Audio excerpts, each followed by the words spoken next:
Hello, and thank you for viewing our Events Fundraising webinar series. We're excited that you're interested in learning more about fundraising for Free to Breathe and helping each individual and family impacted by lung cancer. Before we get started on fundraising basics, I just wanted to remind everybody to make sure that you view our introduction and thank you message if you haven't done so already. Let's go ahead and get started. As I mentioned, I'm going to be talking about fundraising basics and then fundraising basics in action. So we want to talk with you a little bit about taking things to the next level. This specific webinar that you're sitting in on right now is really designed towards an audience of people who have participated in this event before and or people who have fundraised for our organization before.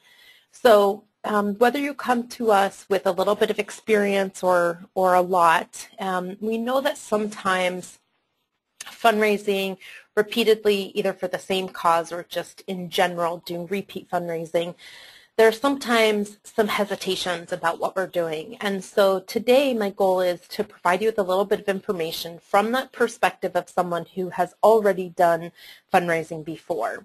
So let's go ahead and get started. I want to start off by saying thank you. I think regardless of what camp you fall in and what your experience has been like, the fact that you're taking the time to learn more about fundraising the Free to Breathe way and connecting with our organization, it's just such a huge sign of your commitment to this cause and to the work that we're doing. And we really just want to make sure that out of everything else we say today that you hear our gratitude for everything that you're doing with and alongside us. I think for many of us, fundraising can sometimes make us feel like this, where, we're okay, we're ready to get going, and we're in a good place with it. And for others, I think fundraising can make us feel a little bit like this. Maybe we're skeptical, maybe we have questions, maybe we're just really not sure when, where, how to get started. And then I think for others of us, sometimes fundraising makes us feel like this. And I think if I've done my job right, by the end of you listening to this webinar series, this is how I hope you feel. I hope you feel ready to take on the world. I hope you feel beyond excited to do fundraising and to continue the work that you're doing and to help us continue to do the good work that we're doing. Regardless of which camp you fall in, whether you're okay, you're ready to get going, or you're skeptical and have questions, or you are ready to just jump in and you're as excited as ever, what I want to remind you is that the world needs you, and this cause specifically needs you. Registering is the first step, and so I think if you're listening today, you have likely already taken that step or you're seriously considering taking it.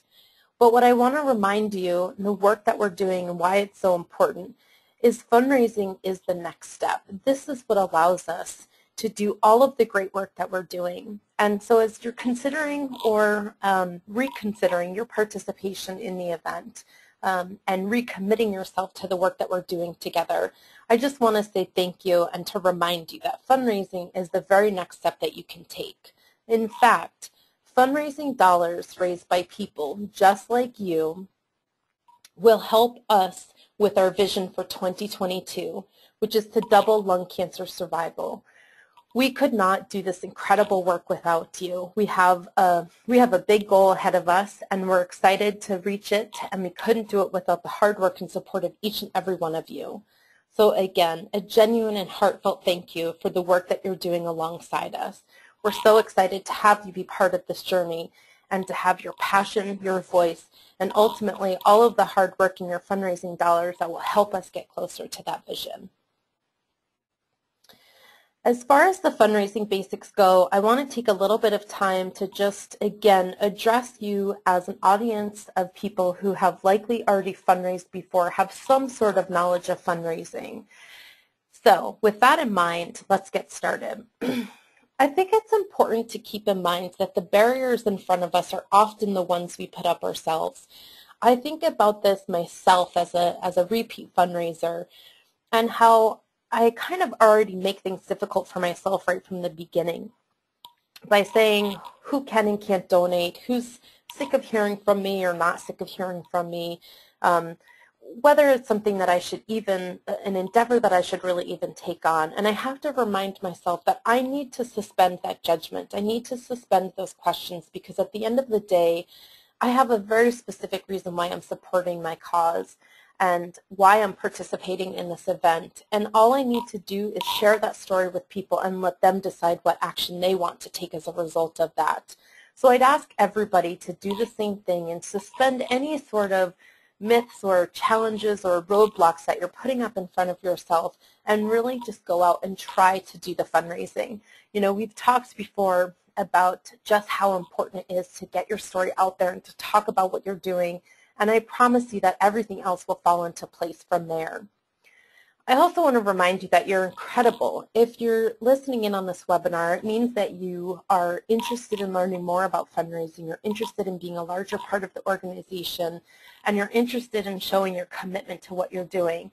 I love this sign. It's very simple, but I think oftentimes we kind of get lost in our own head, and so we just want to remind you that we think you're awesome and incredible for all of the work that you're doing with us. I also am a firm believer that our attitude really dictates a lot of the actions that follow. Believe you can and you will. I think a lot of what happens with fundraising is just the mindset in which we put out into the universe and what we tell ourselves about what we're trying to do. So when you're stumbling a little bit or you're not sure what is the right course of action for you to take, I just want you to remember this. Believe you can and you will.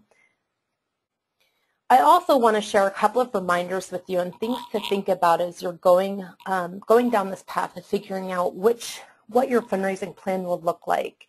Many people set money aside for charitable contributions. I know for myself, I have a set budget every month. I set that money aside so that every month I can give a donation to someone who asks me. As an event fundraiser for the past 10 years, I'm sure you can appreciate that I'm surrounded by like-minded individuals, and a lot of the friends and family that I have, they participate in fundraising events as well. And so for me personally, I make sure that I set this money aside, and basically the first person who asks me in the month is someone who I will give a donation to. Sometimes I'll have to tell someone that I have to wait until the following month because I've already met my budget, but I think it's important for all of us to remember that it's very common. We live in a very charitable world where people really want to support the people that they love, and one way in which they can do that is by making these charitable contributions. So if you're hesitant about reaching out to people, just remember that that many people set this money aside, and so it's not necessarily so much an inconvenience as a planned purchase that people have. And I was talking with a coworker, and she reminded me that oftentimes people might be waiting for you to ask, especially as a repeat fundraiser and a repeat participant. A lot of people in your life will probably get used to the fact that this is something that you're going to continue to do year in and year out.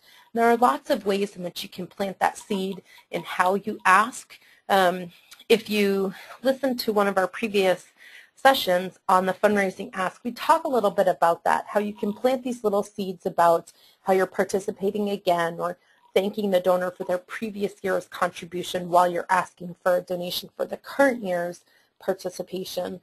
But ultimately, I just want to remind you that oftentimes people are waiting for you to ask them to make a donation. They're not going to get frustrated or upset or annoyed. I've said this before, and I hope that you take this away from what I have to say. No one has ever given away their last dollar for a contribution. People do what they feel comfortable with and what they can afford, but you need to be willing to get out there and ask them. I actually had an experience where I chose not to ask a couple of people to donate to my fundraising efforts this previous year. And they actually followed up with me and asked if I wasn't doing the event anymore.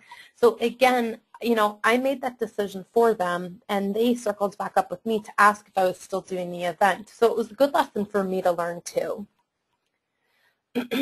Ultimately, fundraising is a gift, and I would really be hard-pressed to just spend a couple of minutes talking about how much fundraising has been a gift in my life. But I want to impart a few things for you to think about as you consider this statement, that fundraising is a gift.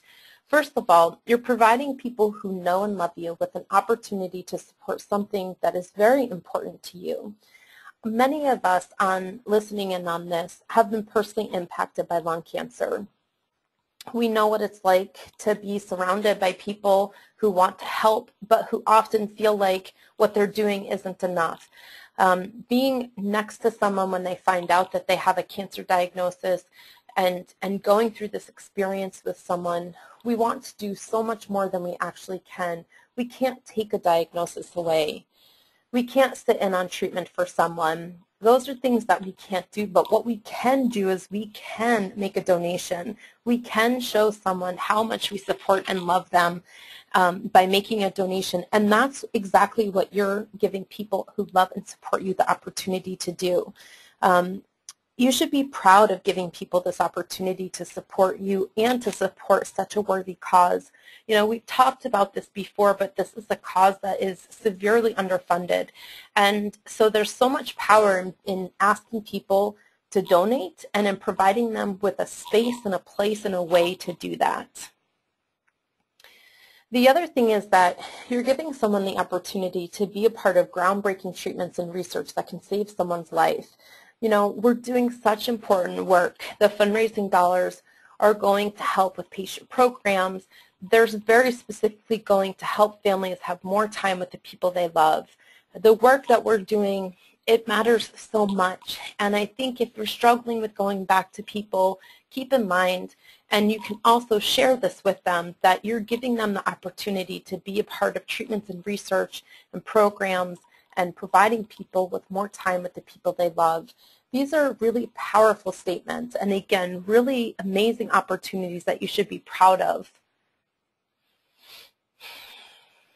You're also getting to share your story and increasing awareness for lung cancer, which needs exposure, and as I touched on just a few moments ago, is severely underfunded.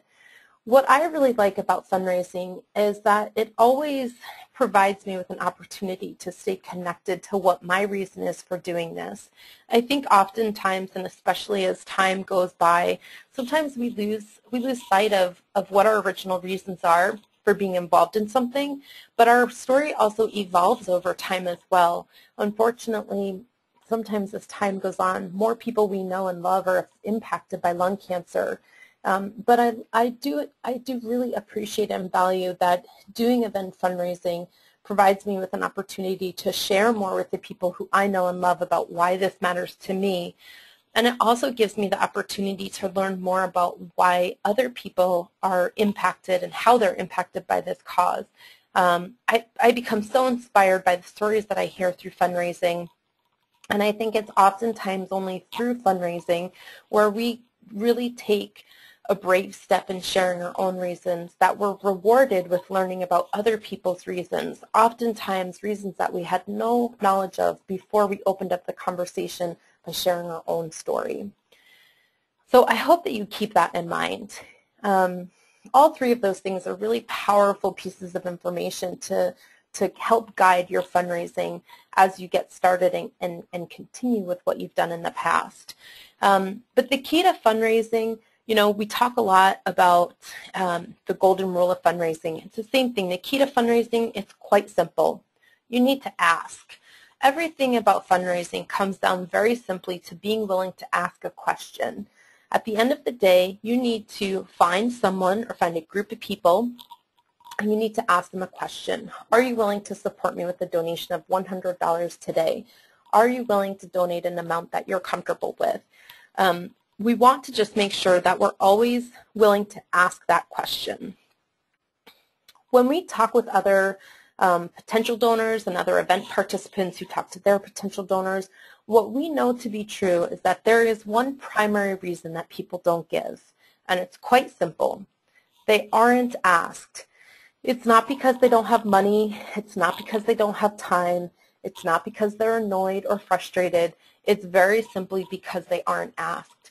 As I mentioned earlier, we live in a world, a very charitable world, where for the most part, people are very kind and they want to help and they want to support. So give them the opportunity. What's your story? it's so important that you're willing to talk about your reason for participating in the event, to be willing to talk about what motivated you to do this. I think one thing that I've heard, especially from repeat participants and from people who have been participating year after year, is that there's hesitancy on the participant side to continue to share their story because they feel like as more time goes by from maybe the date that you lost someone, that maybe your reason isn't as compelling or as topical as it once was. Maybe it's been 5 years since, say, your father passed away. For me, it's been 9 years. But what I know to be true is that my father being gone for 9 years, it's just more time that I have missed out with him. There are more things that he's missed out on. And those are things that I highlight when I'm talking about my fundraising efforts. The fact that he now has 3 grandchildren that he has never met. That is tragic. It's tragic that these are major things that have happened in my life that he has never been a part of and will never be a part of. And that's how I'm able to really keep my reason really topical, if that makes sense. And the other thing too is that my experiences have changed over time. The longer that I'm connected to this cause, the more that I meet courageous men and women who have fought and who have lost their battle, who inspire me every day with the work that I'm doing. At the end of the day, what we all need to keep in mind is that we all have a story. What we need to be willing to do is to put our heart in our hands and share it with the people around us and let them be inspired by the reasons why we participate in this event.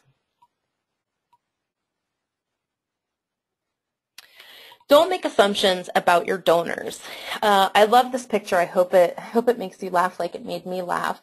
But I touched on this earlier, and I just wanted to reiterate that we're not here to decide for our donors whether this is something that they want to do. And I think this can be something that's it's very easy to do and very hard to not do.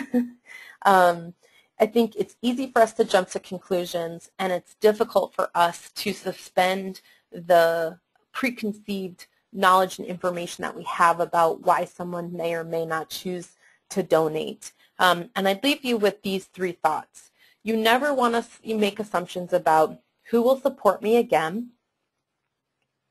You never want to make assumptions about will they still care. And you never want to make assumptions about if someone is sick of hearing from you. I can honestly tell you, in all of my years as an event fundraiser, I've never had anyone say that they were sick of hearing from me. Sure, maybe sometimes people are not in a position to donate.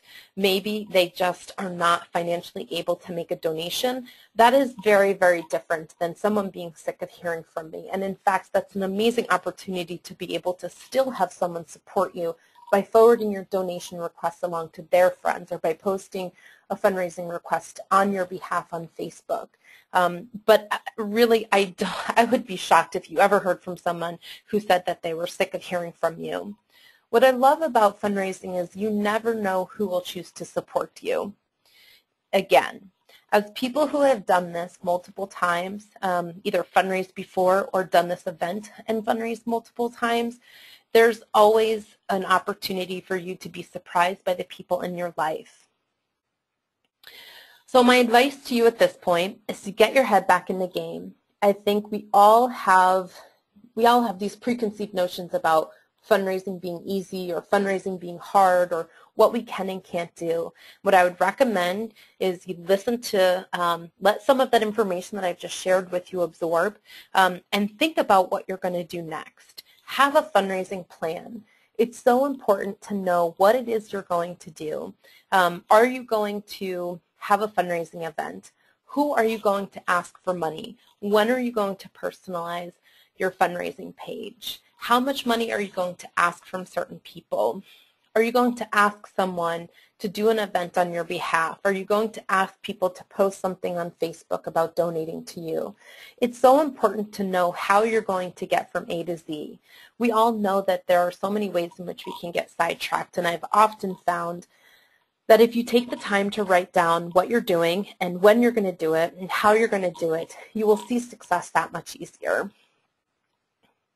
Most importantly, jump in and get started. I think we can all get distracted by all of the things going on in our life and really kind of talk ourselves out of the things that we want to do. But my recommendation is to jump in and get started. At the end of the day, we all make time for the things that are important to us, and what you're doing is so very important. Here are some specific fundraising ideas that you can consider as part of your fundraising plan. Ask for donations in lieu of birthday gifts. If you're someone who seems a little bit hesitant about reaching back to the same people who you've asked for fundraising support from in the past, this is a good way to do that in a more informal way. I do hope, though, that if I've done my job right, you feel very comfortable going back to the same people and providing them with this amazing opportunity to support you in your fundraising efforts. But yes, you have kind of a lesser, I guess it's not as much of a direct ask if you just ask for donations in lieu of birthday gifts. You can also utilize social media to share your fundraising opportunities. It's a great way for you to put what you're doing, when you're doing it, how much you want. I've always found, with social media really kind of just exploding within the past couple of years from this kind of a fundraising standpoint, I have found that this allows you to reach out to people who you likely never would have gotten donations from. But I think you also need to be careful because some people may not be, as into donating via social media. Some people may require a little more information. So I think you can also use your social media fundraising as an opportunity to see who hasn't donated when you've put stuff up on Facebook, and maybe follow up with those people either with a one-on-one ask or by sending them an email with a lot more information than you can fit into a social media status update, specifically Facebook or a tweet, where you're limited to 140 characters. Sell space on a shirt for donors' names. So this is something that when I reach back to some of my colleagues and ask them, for people who have already fundraised before, what sort of suggestions came to mind, this was one of them. Again, if you've never done something like this, this is an option of something that you can do where you write your donors' names maybe for $25 and they get to see their name on your fundraising shirt. Invite friends and family to a fundraising party and share your past event experience. This provides you with a great opportunity to inspire and motivate people by what your experience was like the last time you participated in the event. Again, you're providing people with a real tangible opportunity to hear about the event from your perspective, where you can talk about the survivors who you met on the event or the family members who have benefited from the work that the organization does. You also have the opportunity to engage your community by getting donations.